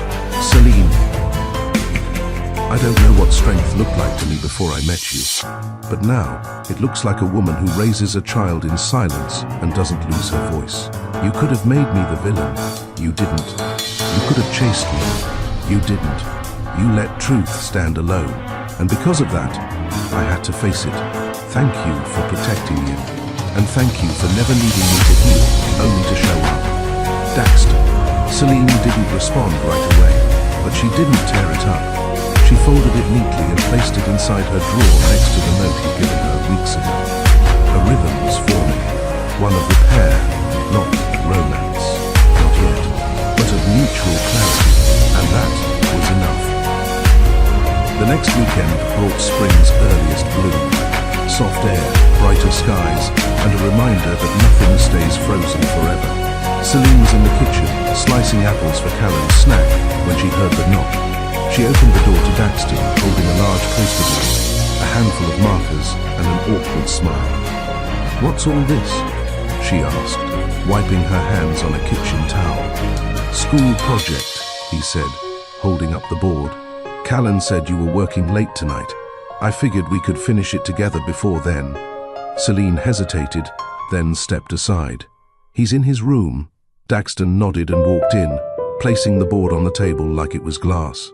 Callan came bounding out seconds later, already talking about volcanoes and needing red paint for lava. For the next hour, the apartment filled with quiet collaboration, laughter, glue sticks, mismatched drawings. Daxton didn't force anything. Celine didn't hover. And Callan, he simply belonged. By the time the project was done and drying near the window, Callan had dozed off on the couch. Celine started clearing the table. "You don't have to do that," Daxton said, standing. "I know," she replied. There was no sharpness in her voice, only truth. He moved to help anyway. When they reached the last crumpled napkin, their hands touched. Neither pulled away immediately. Then she did. But this time, she didn't walk off. "You've been consistent," she said, facing him. Daxton's eyes searched hers. "I want to be. For him. For you too. Even if we're never—" He didn't finish. Celine stepped closer, her voice low but calm. "You don't have to name anything yet. Just don't perform." "I'm not," he said. "I know I did before. But now, I just want to be solid." Her gaze didn't waver. "Then be solid. Whether I'm watching or not." He nodded. "I'd like to keep coming around," he added. "Even when there's no drawing, no project, just time." Celine looked at the couch, where Callan lay with one arm slung over his head, mouth slightly open. She nodded once. "Okay." Later that week, Daxton showed up with a box of Callan's favorite books and asked to build a shelf in the living room. Not a grand gesture, just space. Celine agreed. It took an hour. When he left, he didn't linger, and she noticed. One evening, Callan walked in from school with a friend trailing behind. "Mom, this is Zeke," he said. "He lives in our building. Can he stay for dinner?" Celine glanced at the small boy with glasses and a shy smile. Of course. They ordered pizza, played music while setting the table. Daxton arrived halfway through dinner to drop off a small backpack Callan had forgotten. He paused in the doorway when he saw the boys laughing over slices. "Didn't mean to interrupt," he said. "You didn't," Celine said. "Sit if you want." He did. Zeke watched him carefully. "Are you Callan's dad?" Daxton paused. "Yeah." "Cool," Zeke replied, then went back to his crust. After dinner, while the boys played in Callan's room, Celine leaned against the kitchen counter. Daxton washed dishes beside her. "You're different," she said. Daxton rinsed a cup and set it in the rack. "I'm trying— No, I mean, you don't fill silence like you used to. You let it breathe." He looked over. "Maybe because I finally realized silence isn't absence. Sometimes it's space to choose." Celine met his eyes. "That's growth." He smiled. "Callan's sticker got to me." She chuckled softly. "He's a quiet mirror sometimes." Days turned to weeks. One Friday afternoon, Daxton surprised Callan with tickets to an art workshop. When he dropped him off after, he handed Celine another envelope. She opened it after he left. Inside was a photo, a snapshot of the volcano project framed. On the back, in Daxton's handwriting, "This was the first thing we built as three. I won't forget." Celine placed it on the small shelf above her desk. That Sunday, her mother called. They spoke for over an hour, mostly updates. But at the end, her mother asked, "How's Daxton?" Celine paused. Present, her mother didn't press. "You sound steadier." "I feel steady," she replied. Then added, "Not because of him, but he's not shaking it anymore." Later that night, Celine opened her journal and wrote one line. "He stopped asking to be forgiven. He He started showing me who he's trying to become, and that mattered. Maybe not for a love story, not yet, but for a new beginning, shaped by truth, time, and earned presence. The first time Daxton showed up early, not just on time, Celine noticed. He stood at the edge of the playground fence 20 minutes before the bell rang, hands tucked into his coat pockets, eyes following Callum as he swung from the monkey bars. He wasn't trying to insert himself. He wasn't waving, just watching. Quietly, Celine stayed in her car a while longer, sipping the last of her coffee. The engine off, her breath fogging up the window. When she finally stepped out, Daxton turned, offered her a small smile. Not the kind he used to wear, confident, charming, expecting approval. This one was uncertain, not asking for anything. "Morning," he said. "Morning." She joined him near the fence. "Thanks for being early," she added. "I wanted to be." They stood in silence for a beat. Then Daxton asked, "You doing okay?" Celine nodded. "Tired, but okay." He looked at her. "Tired how?" She hesitated. The kind that doesn't always go away with sleep. Daxton didn't offer advice, didn't try to fix it. Instead, he said, "I get it." And she believed he did. They watched Callan race down the slide, laughing with a boy from his class. The sound carried. "He's happy," Daxton said. "He's safe," Celine replied. That difference mattered. Later that week, something shifted again. Celine got a call from her sister Joy. Their mother had fallen. Nothing serious, but she was rattled. "I'll drive down," Joy offered. Celine hesitated. "Let me. You sure?" "I think I need the space." That afternoon, she packed an overnight bag and sat Callan down at the table. "I'll be back tomorrow night. Aunt Joy will come check on you, and..." Callan tilted his head. "Can Dad stay instead?" Celine blinked. "What? If he's free? I think he'd like it. And I don't mind."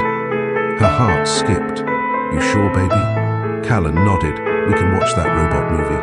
He said he hasn't seen it. Celine stared at her son, this boy with old eyes, and felt a kind of quiet bravery rise inside her. She texted Daxton.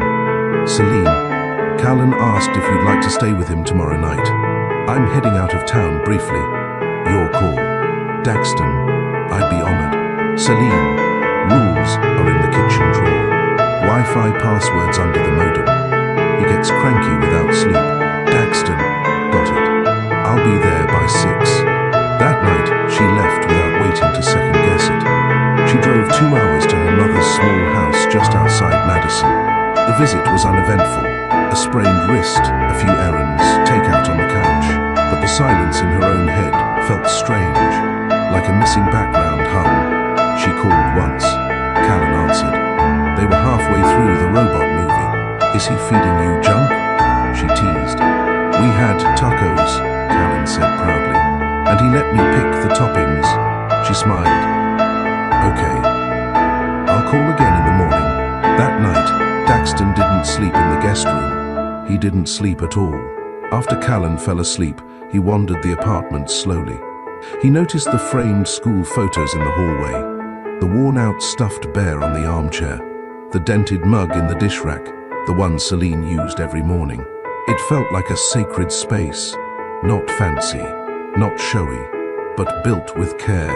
He sat on the couch for hours, just breathing in the life he'd missed. And then he walked to the bookshelf and picked up a photo album.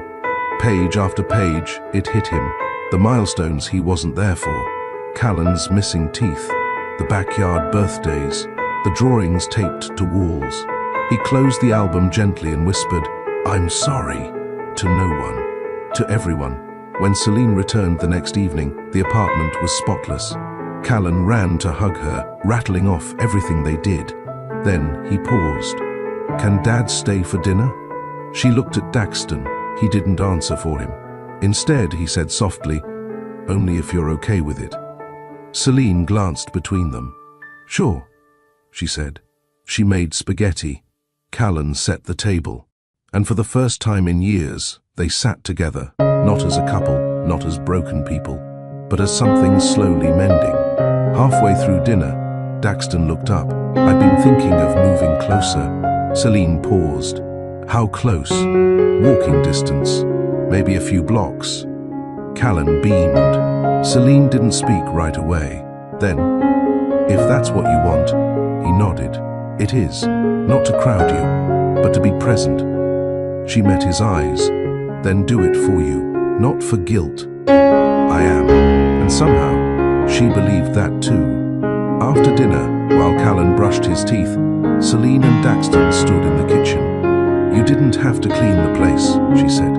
"I didn't do it for thanks." He looked at her. "You built something beautiful here." Celine exhaled. "I tried, and you succeeded." A silence stretched, but it wasn't tense. It was tender, a quiet between them that no longer hurt. Then Daxton said something unexpected. "I'm not asking for a place in your heart again. I'm asking for the right to earn it." Celine didn't answer, but she didn't shut down either. She stepped aside, picked up her glass and said, "We'll see." That night, Daxton left with a soft goodnight. Celine watched him from the window until his car disappeared. And then, she smiled. Not because she missed him, but because she finally saw him choosing to be someone worth missing.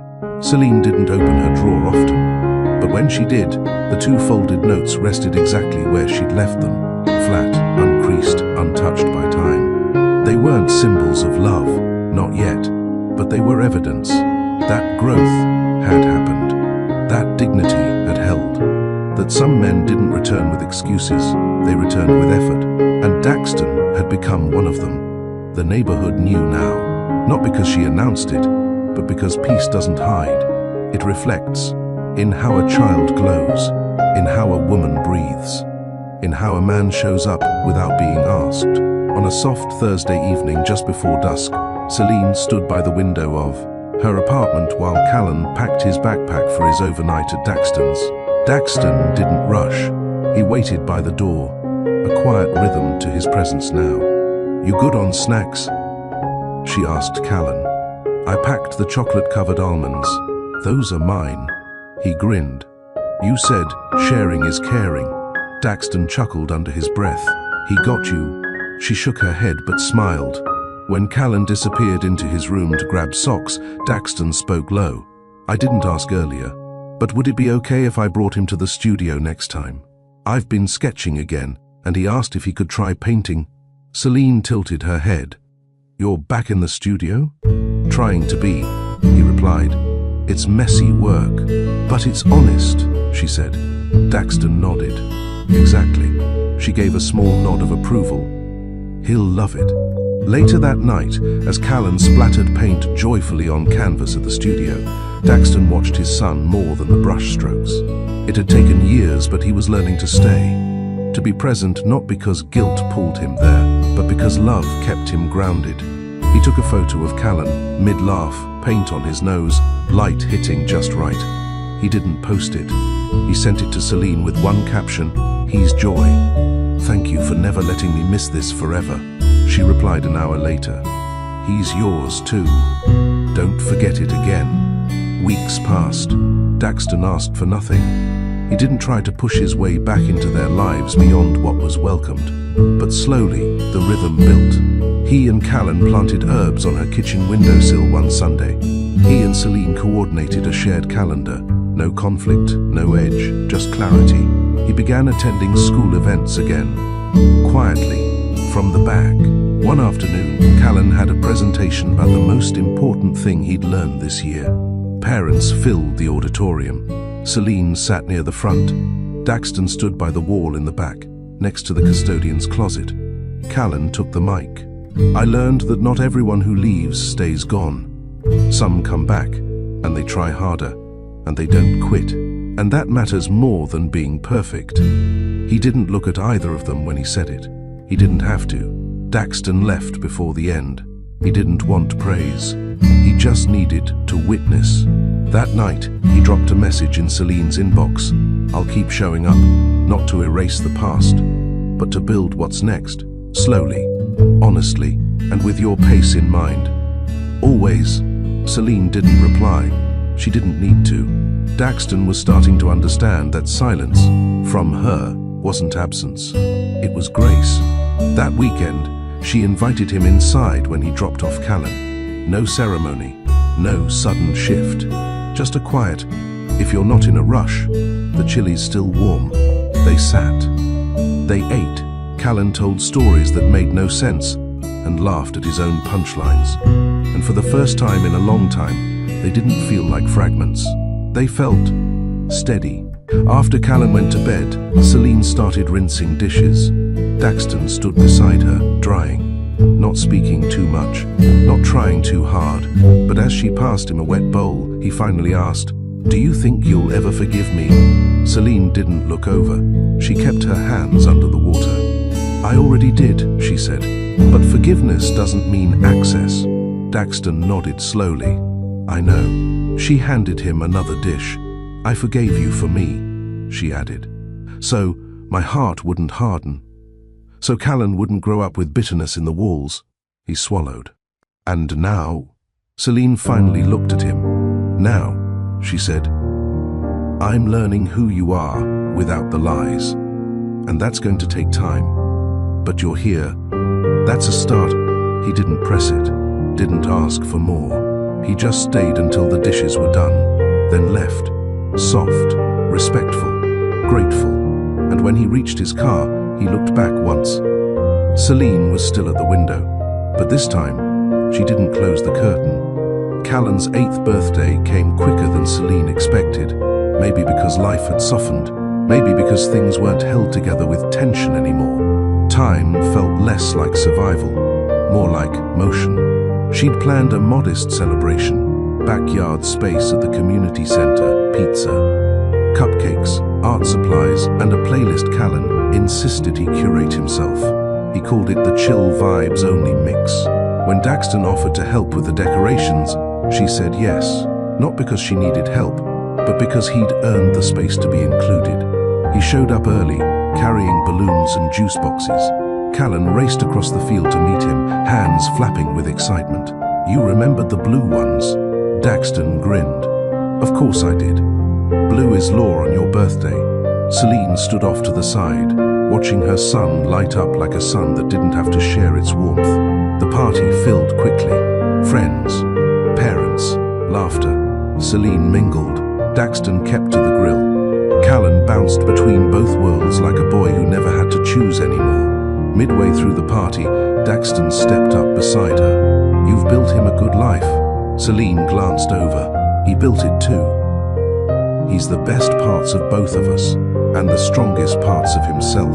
Daxton paused, then asked carefully, "Would it be okay if I said something during the cake?" She raised an eyebrow. "What kind of something?" "Just a few words. To him. Not to everyone," she considered. Then nodded once. "Make it count." The cake came out. Chocolate with blue icing, shaped like a planet. Callan blew out his candles without any help, then took a bow like a stage actor. Everyone clapped. As the noise died down, Daxton stepped forward, crouching slightly to Callan's level. He didn't raise his voice, but he spoke with clarity. "Callan, I missed a lot of birthdays, and you could have made me carry that forever." He paused. "But instead, you gave me a chance, and that means more to me than anything I can ever wrap in a box. You make me proud every day, just by being you." Callan didn't say much. He simply hugged him, not for show, not for applause, just because he wanted to. Later, as the sun dipped and the party thinned, Celine found herself standing beside Daxton again while folding up chairs. He didn't say much, but then he cleared his throat. "I wanted to ask something," he said. She stayed silent. "I know I haven't earned every door, and I know this isn't my decision. But I was wondering," he hesitated, "if it would be okay to bring up custody, something official, not full, just something legal, so he knows I'm not going anywhere. So we're not stuck in limbo." Celine didn't react immediately. She folded one more chair, set it aside, then turned to him, calm and composed. "I'm not surprised you asked," she said. He waited. She added, "But I need you to know something. I'm listening. I don't owe you more than what Callan needs. And what Callan needs is safety, consistency, and peace. Not courtrooms, not tension, not more paperwork than love." Daxton nodded. "I agree. Then why now?" she asked. "Because I want to protect him. In case something happens to me, in case he ever needs someone to stand for him when you're not available." Celine looked him in the eye. "No power plays?" "None," he said. "I'll follow your lead, but I want to make sure he knows I'm permanent." She took a deep breath. "Then we'll talk," she said. "Later. Not here." Daxton nodded once. "Thank you." She softened slightly. "Just remember, showing up for a birthday is beautiful, but showing up for the boring days, that's where trust stays alive." "I'm not going anywhere," he said. "I've heard that before." He didn't flinch. "I know, but this time I've stayed long enough to prove it." That night, after Callan fell asleep with icing still on his cheek and a sticker crown on his head, Celine sat at her desk. She pulled out the drawer. The notes were still there, but beside them now was a birthday card, handmade, from Daxton to Callan. Inside it read, "There are years I can't give you back, but every tomorrow I can. You already have it." She didn't cry. She didn't smile. She simply placed the card beside the notes. A row of quiet promises, evidence of a man becoming, of a woman discerning, of a child thriving in the space they built together. The following week, Daxton called ahead, said he had something to give her. Celine assumed it was another document draft, a revision of the joint custody proposal, something lined with clauses and softened by politeness. Instead, he arrived at her door holding nothing. No folder, no paper, no lawyer's name folded into the corner. Just him, standing in jeans and a dark green button-down, the same shade Callan liked to wear. Celine opened the door slowly. "Where's the paperwork?" "No paperwork today." She stepped aside. "Then what's this?" "A truth," he said, "and a request." She led him to the kitchen. The table was clean, 2 mugs already set out. She always had tea ready these days, for guests or for herself. Daxton sat, then finally said, "I signed away primary custody." She blinked. "You, what?" "I gave you sole custody, legally. I didn't want it to be a fight, so I spoke to my lawyer and I had the papers drawn and signed." Celine stared at him. "I don't understand." "You said he needed peace more than paperwork," Daxton said. "I listened." She sat down slowly. "You're just giving it up?" "No, I'm giving him stability. I'll still be in his life. You know that. But the law doesn't need to pull him in both directions." Her voice dropped. "And what if I said I was ready to share it?" He looked at her, quiet, steady. "I'd say thank you, but I'd never demand it. You've done everything for him. You made sure he never missed a meal, a book fair, or a warm night." He added softly, "You raised a boy who trusts the world again." "I only started showing up after." Celine leaned back in her chair. Her throat tightened, but she held it down. "You waited 3 weeks to tell me?" "I needed to be sure I wasn't doing it for show, that I meant it even if no one ever knew."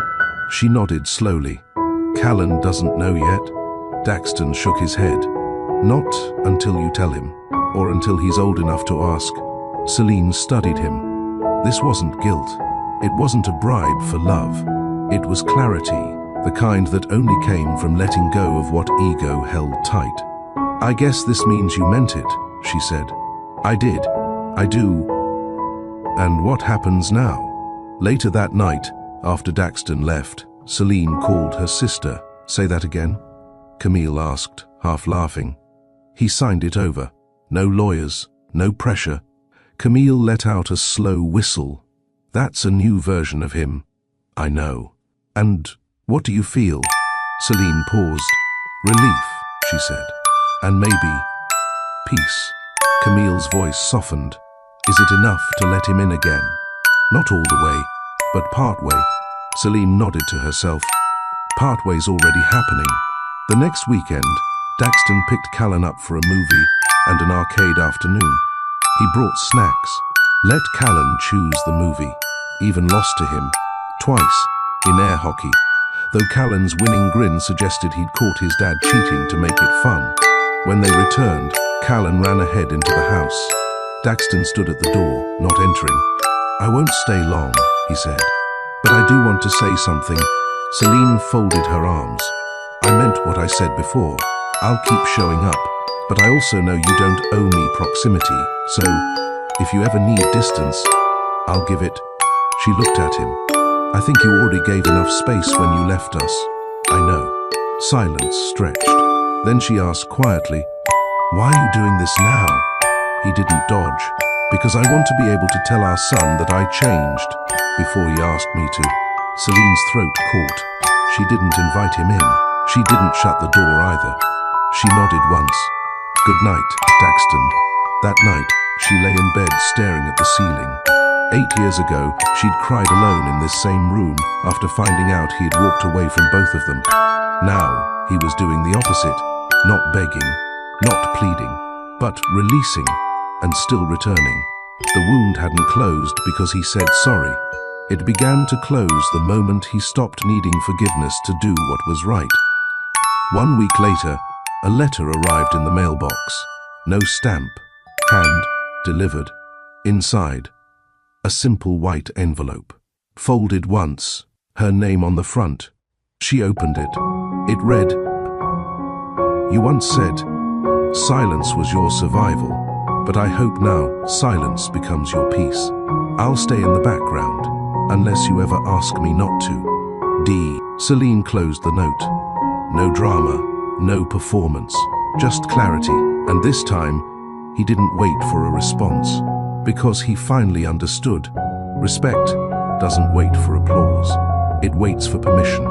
And sometimes, love grows best in the quiet between what was and what still could be. April brought light. Not just the sun, not just the flowers that finally pushed their way through winter's memory, but light inside Celine. A calm that had taken its time. A breath that no longer caught in her throat when she saw Daxton's name on her phone. A rhythm that no longer relied on defense. Callan had grown in that light too. He laughed easier.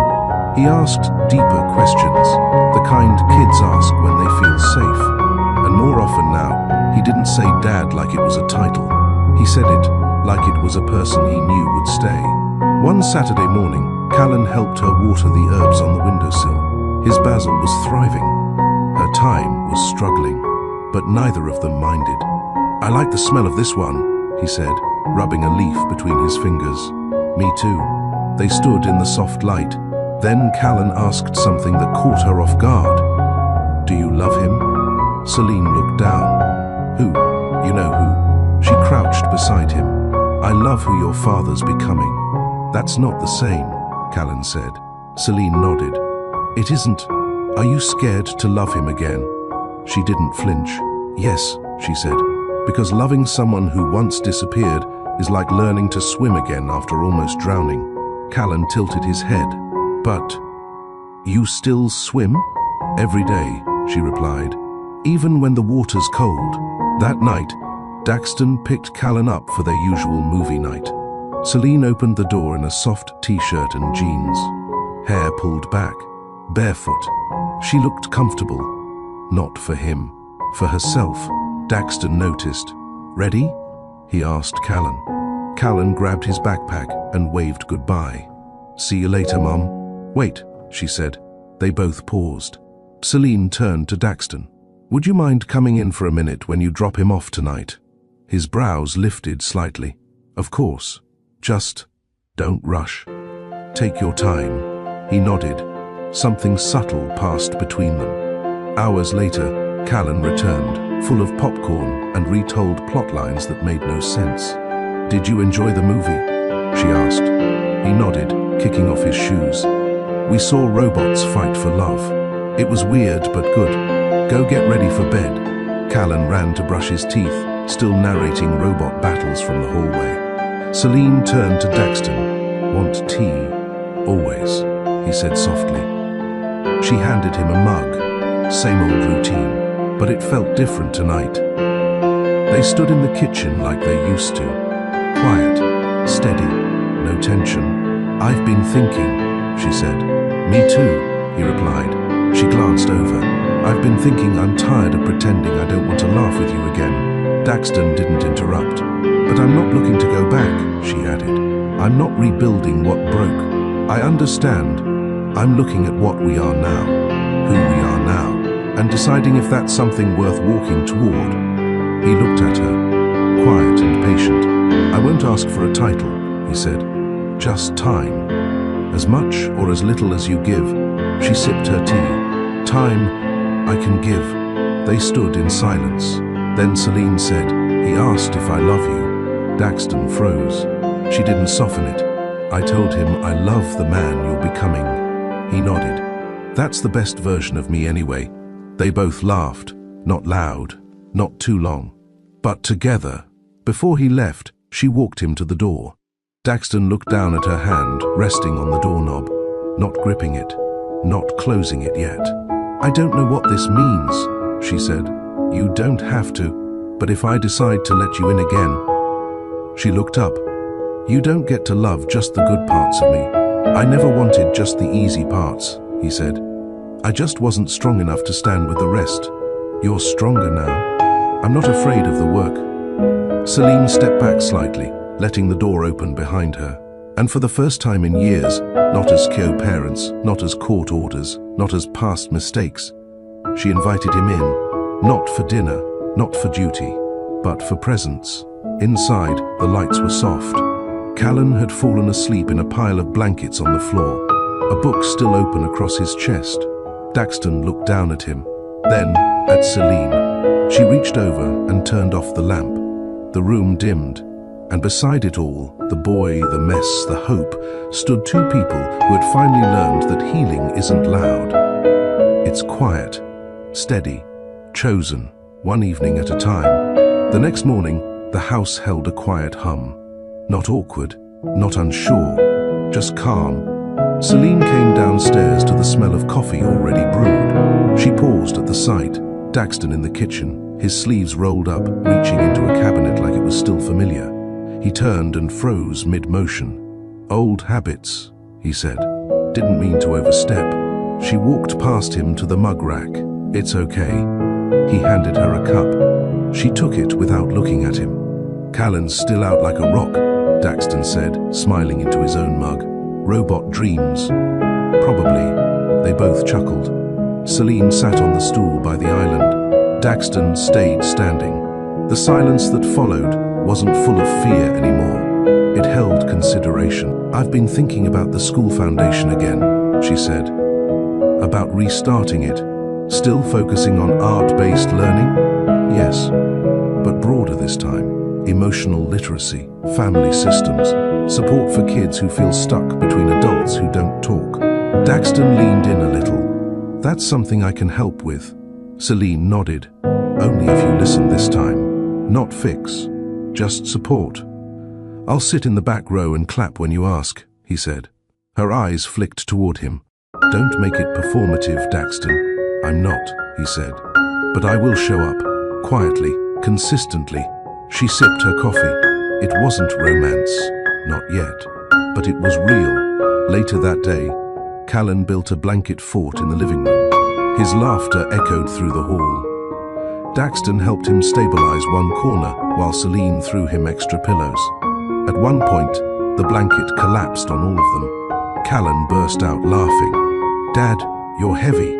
"I wasn't even moving." Celine rolled her eyes from underneath a corner. "You moved like a linebacker, not a helper." When they finally sat back up, flushed from laughter, Callan reached for his book. Celine noticed something different in Daxton's eyes.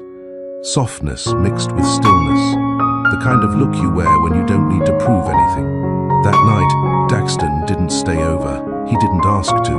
He left after tucking Callan in and thanking Celine for dinner, which, ironically, had been leftover soup and sandwiches. Still, he said it like it was a three-course meal. Outside, the street was quiet. Inside, the house stayed still. The next day, Celine opened her inbox to a forwarded email. It was from Daxton's legal team. She froze.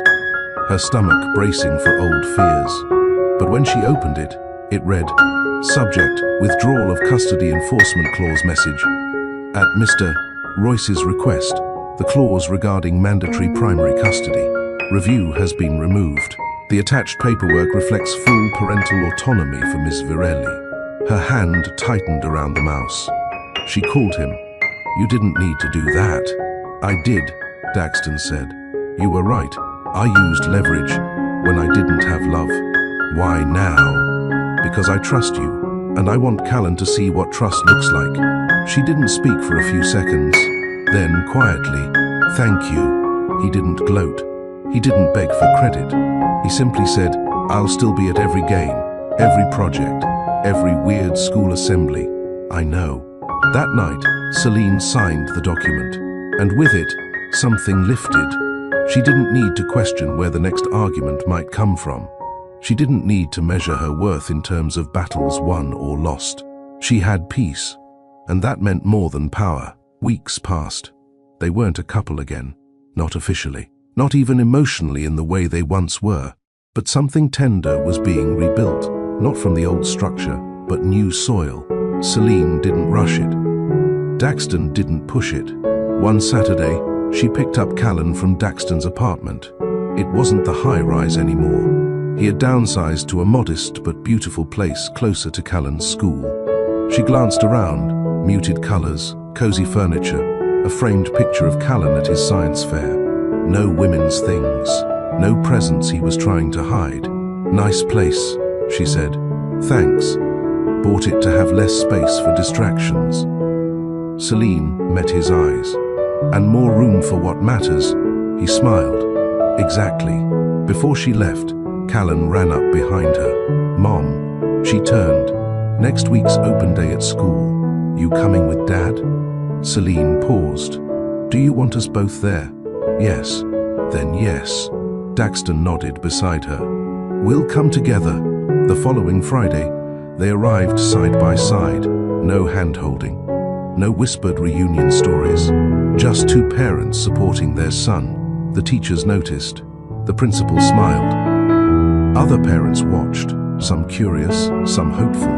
Inside Callan's classroom, his drawing of family hung on the board. It wasn't perfect. It didn't have the symmetrical lines of storybooks or the bright-colored gloss of magazine covers. It showed three figures, one tall man, one smiling woman, and one boy with too many teeth. Underneath, it read, "My family is growing again. But this time, we're growing with care." Celine felt her eyes sting. She didn't hide it. Daxton didn't reach for her hand, but he looked over and whispered, "Thank you for still believing in us, even if only a little." She whispered back, "Thank you for not needing more than that."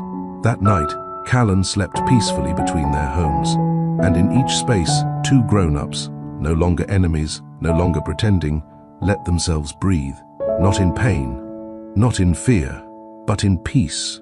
A quiet, earned peace that didn't require performance, just presence, and that was enough. Because sometimes love doesn't come back as fireworks. Sometimes it returns as a whisper, a mug of tea, a bedtime story shared across two homes, a question asked by a child brave enough to believe in second chances, and two adults finally strong enough not to run from it. Healing doesn't always look like forgiveness wrapped in a bow. Sometimes it's cautious conversations, silent trust rebuilt one glance at a time. Sometimes it's not about who comes back, but about who they choose to become when they do. Daxton had the money, the power, and the apologies. But those things alone never gave him Celine's grace. What gave him a second chance wasn't his return. It was his willingness to stay, to do the quiet work, the hard work, the everyday work, to show up without expecting to be handed the past. And Celine, she didn't choose him because of what they used to be. She chose herself first. She chose stillness over noise. She chose Callan's peace over pride. She chose to watch his actions, not his promises.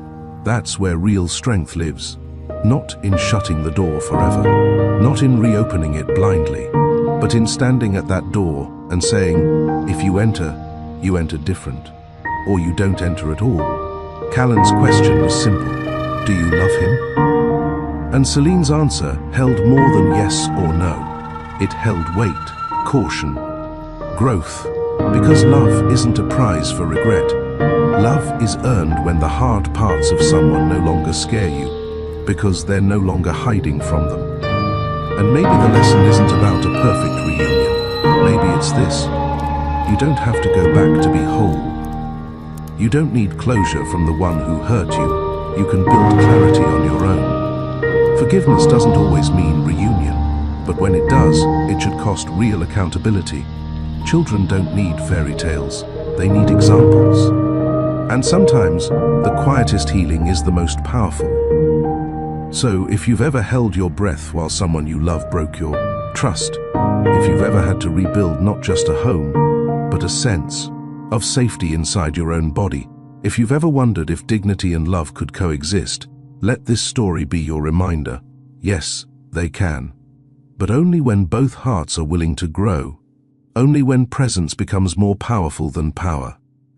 If this story moved something in you, let us know. Which part of Celine and Axton's journey did you feel most deeply? What moment changed how you saw the meaning of coming home? We'd love to hear your thoughts in the comments. If this reminded you of someone in your life, someone who needs a quiet nudge toward reflection or healing, share it with them. And if stories like this give you strength, hope, or just something to hold on to on hard days, subscribe to Mr. Charles Stories, where we believe dignity is strength, love is action, and second chances must be earned. We'll see you in the next one. Until then, choose love that shows up. Choose peace that doesn't perform. Choose the version of you that never needed to beg to be safe. Good night.